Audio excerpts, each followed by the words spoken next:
Ljudi uzimaju zdravo za gotovo, tako da kažem, da se planeta Zemlja okreće oko Sunca,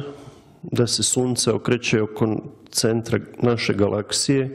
da se naša galaksija kreće negde u univerzumu i da u svemu tome niti planeta Zemlja, niti naša galaksija ima neki povlašćen položaj. Kao što si rekao, hiljadama godina su ljudi verovali da je planeta Zemlja centar univerzuma, da se Sunce kreće oko Zemlje i da iznad svega toga su zvezde koje takođe rotiraju oko planete Zemlje. I ljudi su smatrali da je univerzum mnogo manji, pošto nisu imali teleskope i ostalu opremu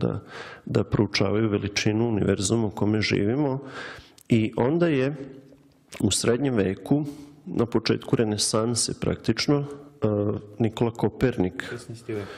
Nikola Kopernik